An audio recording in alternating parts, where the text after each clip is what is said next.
The U.S. Supreme Court just went on a tear. It abolished Roe v. Wade.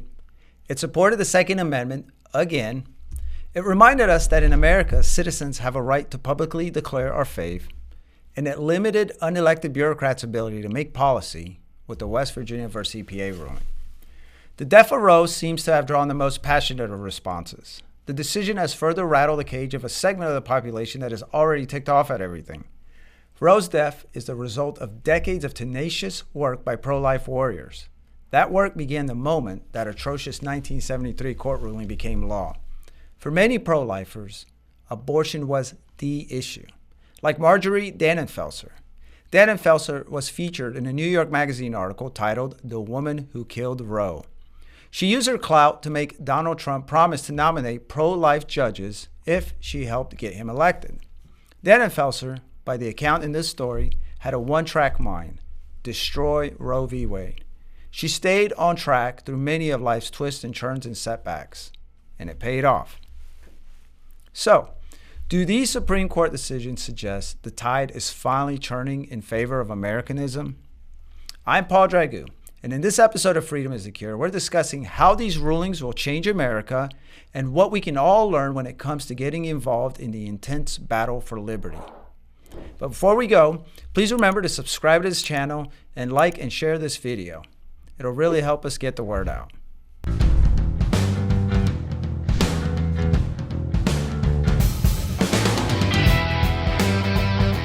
So my guest today is Robert Owens, a John Birch Society field coordinator. He's the host of Constitution Corner and someone who has spent 20 years as a trial lawyer. Robert, thank you so much for joining me, man. Oh, thanks for having me on. All right. So let's start out with an easy question. Robert, are these rulings, are these some sort of indication that the tide is turning toward Americanism? Yeah, I'll tell you, Paul, I can remember reading these horrific cases about, really removing God from schools, from political life, of Roe v. Wade and the Casey decision in 1993 that followed on. And as a law student going through and reading those cases, I thought, this is nuts. This is not actual law. This is just made up nonsense as I was reading it. But I'll tell you, this last month of reading these, some cases, sometimes multi-hundred page cases that are opinions that are being relieved, it has been a whole sea change in viewpoint where concepts of just basic fairness and reasonableness and a plain understanding of the Constitution is reinstilled into law. And man, that is a breath of fresh air, Paul, no doubt about it. You would have liked to see more of that perhaps when you were practicing, huh? That well, kind of I'll tell you environment. It's not a pretty environment at all. And really over these last several decades of sort of liberal justices, what was once sort of a sea of freedom with just occasional pieces here and there of things you couldn't do has really reversed into this idea of it's a sea of government regulations, and there's just little pieces of liberty flotsam that you can hang on to here and there to protect your rights. And we're seeing a major reversal in these cases back in the right direction, and that's terrific to see. Now, it's not all good news, and there's some aspects of these cases that are a little bit troubling and aren't quite as expansive as we'd like. But on the whole, man, what a huge step in the right direction. So let's start with the Dobbs case. That's obviously gotten the most attention, and for good reason. It saves human lives, so we can understand that. Where do you see the abortion battle going next? Obviously, we see that the states, are already making their own laws, as some argued should have been the case in the first place. But I mean, there's also talk of like abortion clinics at national parks, and then some states want to make it illegal. I take it now we're heading in a new realm of the abortion battle. What does this practically mean for individuals, and where do you see this battle going for the next apparently 50 years? Yeah, so we're definitely looking at it as state by state action. And I'll tell you, it's almost going to be like the antebellum South, where you had the division of free states and slave states. We're going to have the murdery states and the non murdery states, I suppose, going forward. But there's going to be, a need for a new abolition movement to build up, to start bringing the moral weight of what this is, because we're talking about the murder of innocent life. No question about it. That's exactly what we are dealing with. So, but we've got to find a way on a state by state basis with all the states that are going to be looking at a pro-murder concept, to finally work with them to bring them along in that basis. And I think that's a good thing, because we need to get people to realize what abortion is and understand it for what it was designed to do, which was really used by eugenicists like Margaret Sanger to be involved in depopulation efforts. And she was overtly racist. I mean, her thought was to start with, minority communities for depopulation. But really, we're all, if you're not a billionaire currently sipping brandy on a super yacht, yeah, you are in line for depopulation as well. So, this is what's at stake here. No question about it. And this is a key case in the right direction. Now, I don't know about national parks, but I'll tell you what, Indian reservations, that type of thing, I could see that being a potential area where states that otherwise ban abortion might have that come into play. Well, it's so crazy. I mean, can you imagine pulling up into Yellowstone and here you have like roaming bison, and then there's a sign for Planned Parenthood. The other part is, you go into the Indian casino and there's like the abortion, thing like connected to the casino. I don't know. It would be weird. I mean, we're laughing, but it's so crazy. And I heard a commentary once that when Roe was handed down, the population, I guess the public, looked at it as kind of, they weren't necessarily as proud of it as it seems that they are now. And obviously I wasn't there, and I don't think you were there when that happened, but it seems like the culture has changed now, where like they say, it's like people celebrate their abortion. It's so crazy, man. I wanted to ask you something. This is not, I don't know, well, it kind of is in the realm of the legal realm here, and that's adoption. Because now you're hearing a lot from the left be like, well, all you right-wingers, you better start adopting and whatnot. Anyone who has had any interaction with the adoption process knows that it's a bear of a process. Is there any talk, or what are your thoughts on, perhaps, like we talked about the abortion, the pro-life movement, is there any indication that adoption is going to be something that we'll be looking at next, making it easier, making it less burdensome to the adoption process? Yeah, so Paul, I think you're absolutely right. I mean, there can be reforms at the state legislative aspect to make that easier to come into play, and that's a possibility. And I would say that as conservatives, where it makes sense is to say, where we're taking the government out of it, the private sector needs to step in and offer some solutions. Mm-hmm. So I think that as conservatives, we should absolutely be involved in local pregnancy centers that help families that are involved in pregnancies that maybe are unplanned, or they're just financially not well supported. Help them get through those difficult times. Help them be able to make decisions as to whether or not being able to keep the child and raise that, or find an appropriate way to go through the adoption avenue. But we definitely have to be involved in supporting those private sector concepts, because if we don't, then the government's going to be involved, right? I mean, we know that that's going to be the construct. So I think we can be involved in that process. We can be involved even in abstinence education programs, because if you ask most kids, hey, who would like to have 2 or 3 children by several different, partners, ask them that question, none of them are going to raise their hands on that one. But they need to understand a proper foundation in marriage, and that why abstinence before marriage is so important to a strong family connection going forward. So conservatives also should be very involved in that process as well, because we can't just say no, no, no. We've got to provide other solutions that actually solve the problems, and that's where we need to be for sure. Absolutely. Let's move on to the EPA ruling. I think I have more interest in this than maybe a lot of folks do, but I was wondering, my main question was, now, correct me, the EPA ruling basically says that the EPA, it limits the EPA's ability to regulate. And in this case, it was a coal plants in Virginia. What impacts does this have and for regulatory agencies and the ability to create, energy, to generate energy? Because we have an energy issue now, not because we have an abundance, but because of the regulations and the policies out of the White House.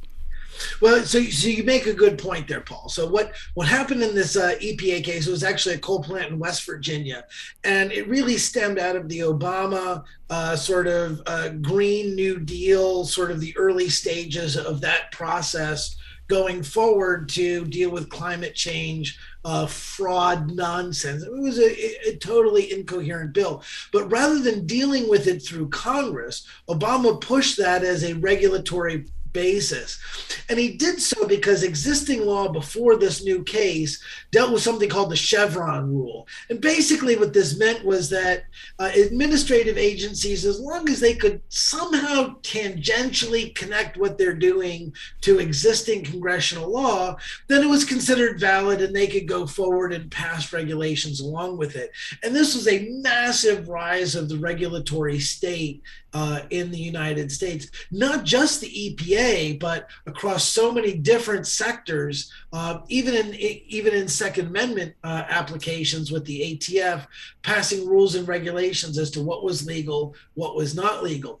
In fact, about a year ago, there was a ruling that we did a Constitution Corner piece on that dealt with the ATF deciding that bump stocks were now illegal, whereas previously they had been legal. And it wasn't done through congressional action. It was done by regulatory measures. And so the court struck that down and said, no, you can't do that without going back to Congress and getting specific authority. So this EPA case is sort of an outgrowth then of that Second Amendment case. And the key part that even transcends the sort of climate change agenda, Green New Deal nonsense, is that it really hampers the growth of the administrative state. It really ratchets down regulatory agencies' ability to just sort of do whatever they wanted to do. And now it sort of goes back to Congress and forces them to actually make explicit rules on certain things, and that they have to then tie it. And this has massive implications, Paul. For example, the last time the United States declared war as an actual declaration of war was World War II, right? Was right after Pearl Harbor. Well, since then, they've just sort of done these sort of delegations of authority to the executive branch to do war. But under this EPA decision, I think a logical extension is that these sort of War Powers Act are not constitutional, that Congress has to specifically declare an act of war in order for us to go down that road. And I think that could be a tremendous sea change in sort of reining in the warfare state, even beyond just sort of the corporate welfare state aspect of where the regulatory agencies would pick winners and losers.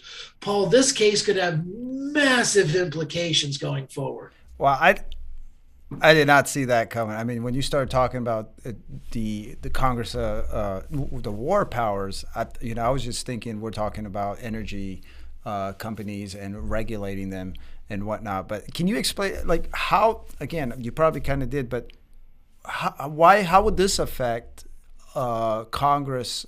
The need for Congress to declare powers that should have been anyway.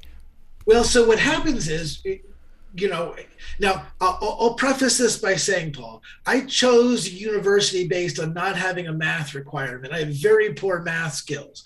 But if we go to Article 1, Section 1, Sentence 1 of the Constitution, it says all legislative powers are here invested in a Congress. Yeah. Now, if all is vested in Congress, Paul, help me out. How much is left over for the executive branch?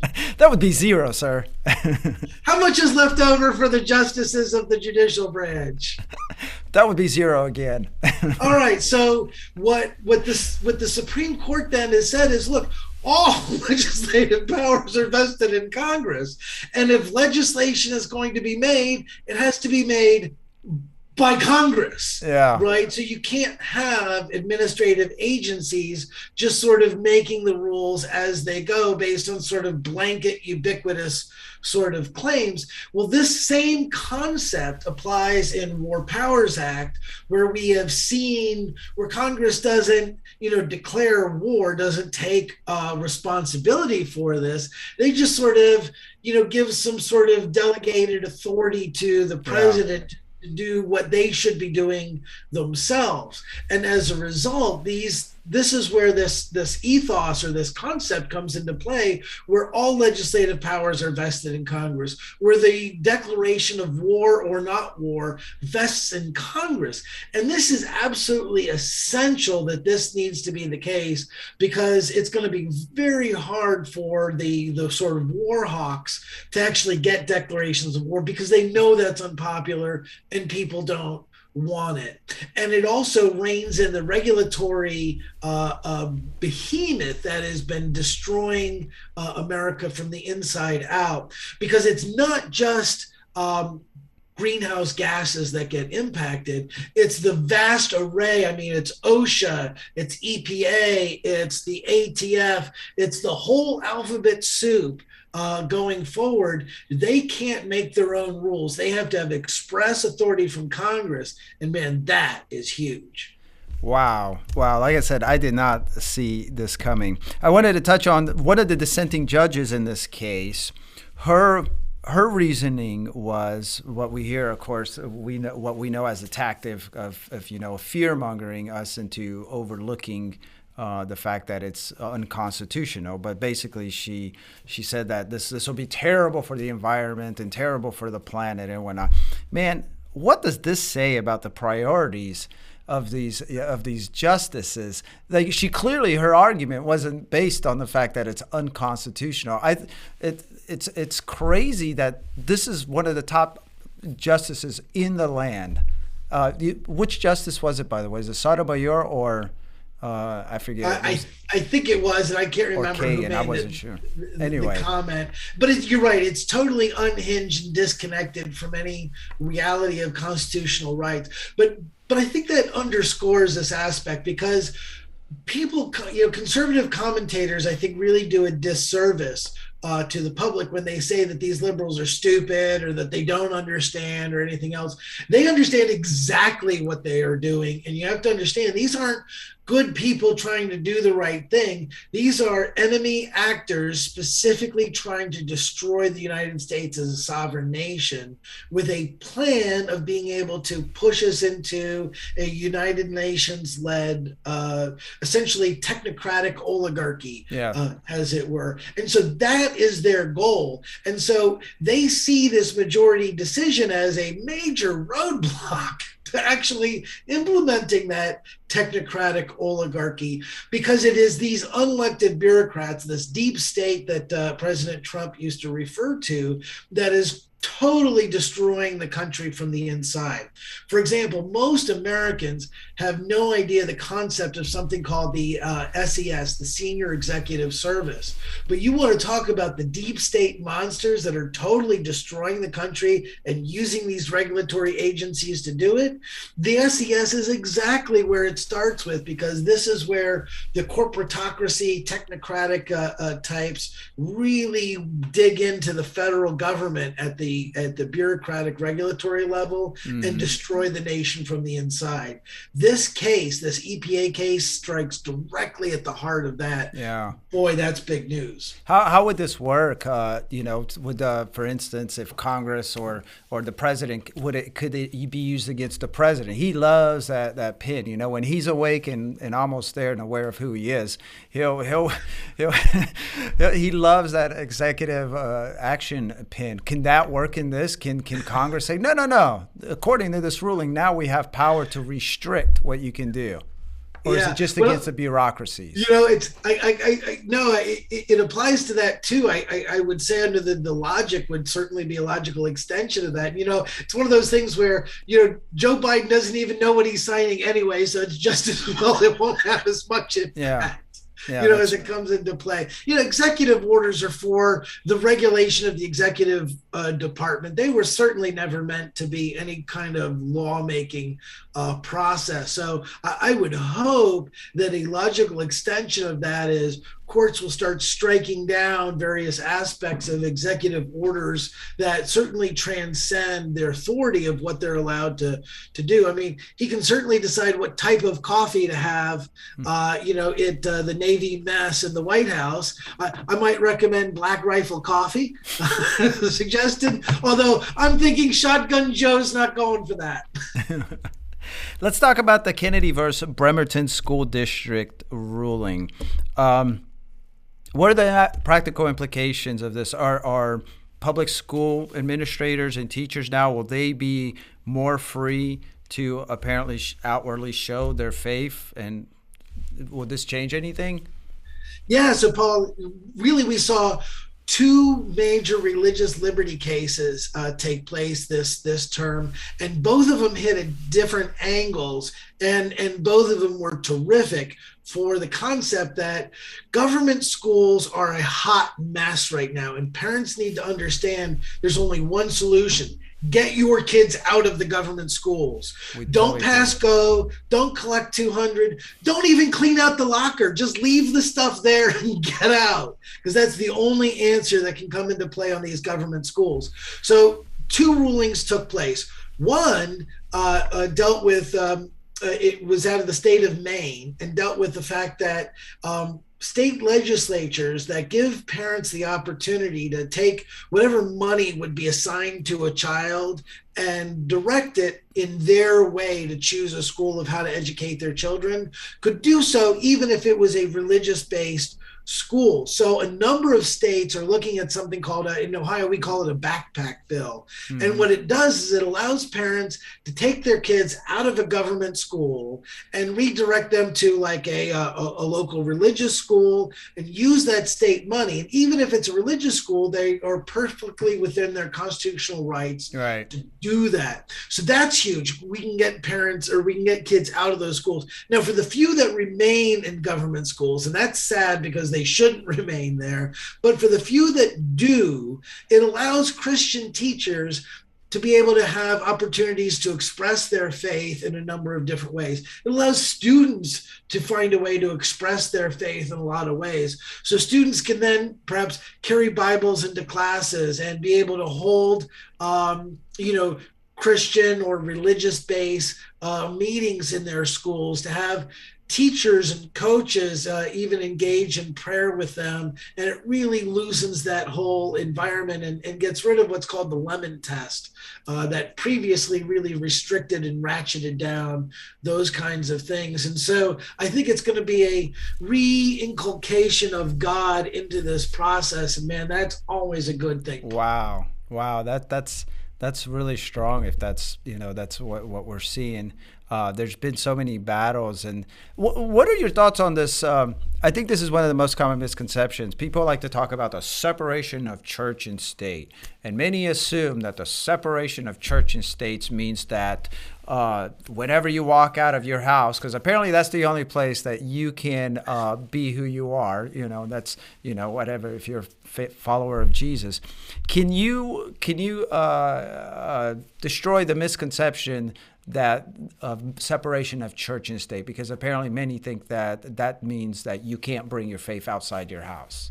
Yeah, Paul. So I'll tell you, one of my favorite things to do when I'm talking with a leftist on this subject, and they're talking about separation of church and state, I'll pull out a pocket constitution. I'll say, oh, just as a refresher, could you remind me where that's, separation of church and state is in the Constitution? And they'll grab the Constitution. Well, sure, and I'll throw it in. I'll say, hey, tell you what, you find it, give you $10 right here. Oh, now they're really digging through it. And then you see their mannerisms change from confidence to sort of concern to frustration. And you can hum the final Jeopardy tune, they're really scrambling to find it. And then they'll admit it's not there because it's not there. So where it comes from is there was a letter in response to a group of Baptists in Danbury, Connecticut, that was written by Thomas Jefferson. And they were concerned that the federal government was going to have a federal denomination. Mm-hmm. And because states, even at the time of ratification, several states had official state denominations. Virginia, for example, was Anglican. Anglican was the official state religion of the state of Virginia because it said Congress shall not, meaning the federal government shall not. It didn't deal with state governments at all from that concept. And so it was understood that doesn't come into play. Now, what happened was the sort of anti-God left wanted to make sure that there could be no aspect of God at any way taught in schools, because that is what's needed to destroy a youth and a citizen. They understand that. And so they really went after education as a key aspect in one of the first assaults that they made on our civilization. But as we go forward on this process, right, we've just got to understand how we need to fight back so that we can really be effective in restoring liberty and a proper understanding to our constitutional republic. And this is just so key. Yeah. Okay, in my, I don't want to leave out the New York State and Rifle and Pistol Association versus Bruin decision, but I'm just I don't have any legal background, obviously, but I thought it didn't go far enough. It's yeah, of course you should be able to, you don't need special reason. If you're a law-abiding citizen, why would you need special reason to conceal carry? But what's crazy is is it constitutional to require concealed carry at all if you're a law-abiding citizen? Well, Paul, you make a great point, right? Think about, the Minutemen that were called to muster on Lexington Green. You think they paused for a moment to say, geez, did we get proper permission from the king to carry our firearm outside of our home? Come on, that's nuts. And the bottom line is, when we're dealing with a fundamental God-given right, that's not something you go to government for and have to bend the knee and kiss the ring and say, pretty please, may we. That's not, appropriate. So the good news is on this case is that they said, look, the Second Amendment in Heller in 2008 in the DC versus Heller case, they said the Second Amendment is a specific individual right to own a firearm. And it really didn't expand beyond that. It just said that. And it also laid out that, hey, conceivably there could be reasonable gun restrictions that exist. And I suppose not having a nuclear weapon in your basement might be an example of that type of activity. But could be broader. They weren't very clear. So this case expanded on Heller by saying, hey, that right naturally exists even when you take that firearm outside your home.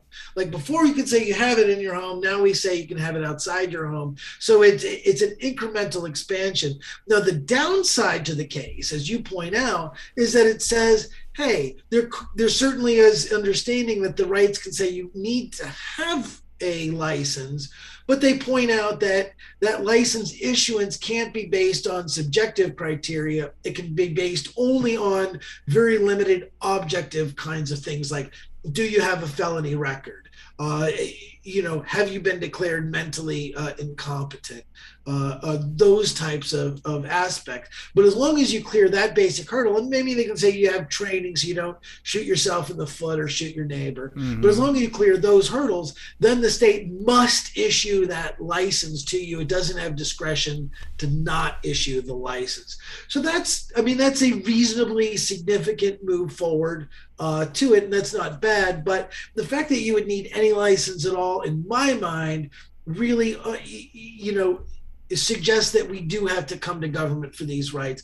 I don't think that's appropriate. That's why in Ohio, my home state, we worked hard to pass something called constitutional carry, which means you can get a license if you want one, but you're not required to have a license to be able to carry a concealed firearm for your self-defense. Yeah. I don't like that either. I've had them before, and in my former state, we ended up getting constitutional carry passed just as I was moving out. So now that I'm in Wisconsin, I'm like, come on, Wisconsin, we gotta pass that out. Like I said, it doesn't make any sense to me. If you're already a law-abiding citizen, you shouldn't need more permission to conceal carry. So that's whatever. So you kind of touched on some of these and whatnot, but can you do a little summary of like, how can people, they're listening, how can we use these rulings to perpetuate freedom? What advantages of freedom do these rulings mean in a practical way of speaking? You had mentioned about school now. If you're maybe a teacher, maybe you could be more outward with your faith, right? Can you give me more examples?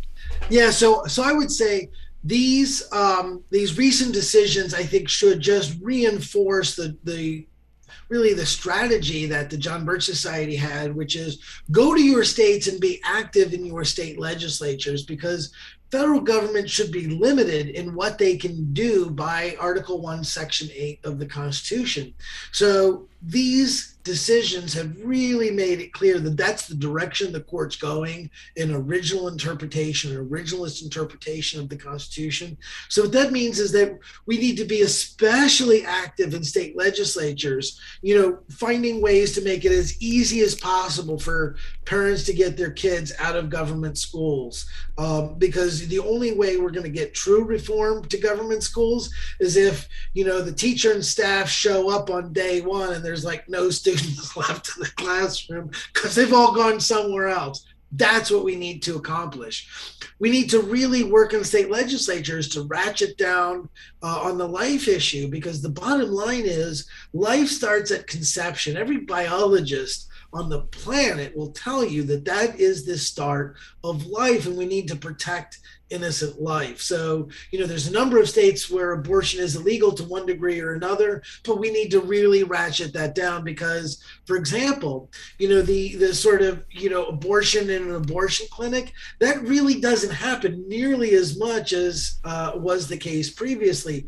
More than half of abortions now are actually chemical abortions that take place. So we need to find ways to deal with that at the state level as well. So these are the areas where I think this should hopefully empower citizens to realize that it is important that we now really need to feed off of the work that the Supreme Court has laid down to be active. And the state legislatures, I think, are the areas where we can get the most bang for the buck. Work on nullification bills, work on pro-life bills, work on, for example, nullifying all federal firearms laws. These are tremendous ways that we can go about using the work that we've seen in this last Supreme Court session to further the cause of liberty and freedom going forward. I would think that one of the dangers with this is that maybe someone's sitting and they're watching and it's like, well, I don't need to get involved. It looks like the Supreme Court is doing the job for us. I know. Can you destroy that quickly? You kind of already touched on it. It's like now we have a little more ammo. Does it seem like we have a little more fuel because the legislators, the states seem to have been more empowered? Isn't now even more reason for people to get involved? And then give me your best JBS get involved pitch and we'll wrap it up. Yeah, sure, Paul. No, I think you hit the nail right on the head. I can't tell you how many times I've been in front of state legislators on conservative issues, and they were so-called conservatives, and they would say, well, I'm a fiscal conservative, and if we pass that law, well, by golly, the ACLU would sue us, and then the state would be spending a bunch of money to defend it and we'd surely lose. And therefore, as a fiscal conservative, I'm not going to be behind that pro-life bill or pro-gun bill or whatever, because we'll just get sued and it'll cost the state a bunch of money. Well, that block can finally be torn down now. We can actually make progress behind it because we're not going to be dealing with that. And we can finally say, hey, have some backbone. Let's take on these ACLU lawyers, because now they're looking at a 5 conservative block and they're going to lose at the end of the day. So in many cases, the ACLU will actually not file these cases, because if they do, they could end up in the Supreme Court with a bad decision. Right? And they realize that now. So we've got to be on the attack. We've got to be on the attack now. Mm-hmm. So the John Birch Society, if you're not already a member, or if you are a member but you haven't been super active, understand this. The John Birch Society will teach you how to create relationships with your state reps and state senators. We will teach you how to understand where their soft points are and how can you approach them to start making a difference in what their voting record is. We'll be able to teach you how to go about testifying effectively at the state house and really making a difference, pushing this legislative agenda. And we will help you on the right focus areas that will give you the most bang for the buck right off the get-go, because our nation is in true jeopardy right now, and we need patriots to rise up and hit the key points that are going to best defend our liberty as we continue the counteroffensive to restore in full our nation's heritage of liberty. Robert, well said, and thank you so much for everything you do, and thank you for all your work out there in the field. I don't think there's any better organization than the John Birch Society. I obviously wouldn't be here if I thought otherwise. So thank you for everything you do. My pleasure, Paul. Well, the tide is turning for sure. And to learn more about what these cases mean for liberty, make sure to check out Robert's Constitution Corner series. Thomas Jefferson, one of our most brilliant founding fathers, is credited with saying, "The price of freedom is eternal vigilance." To preserve freedom in this country, we need all hands on deck. And if you're ready to get involved in the battle of our lifetime, and you don't know where to start, and for some reason you're not a JBS member, please visit jbs.org and learn more about who we are and what we do. We have 63 years in the trenches of activism. We have a grassroots organization in place from state to state. We have a mountain of resources, including our robust news magazine, The New American. And we know how to make a difference. So connect with the local coordinator to help you get started. Link is in the description below. And always remember that whatever the societal ailment, freedom is the cure.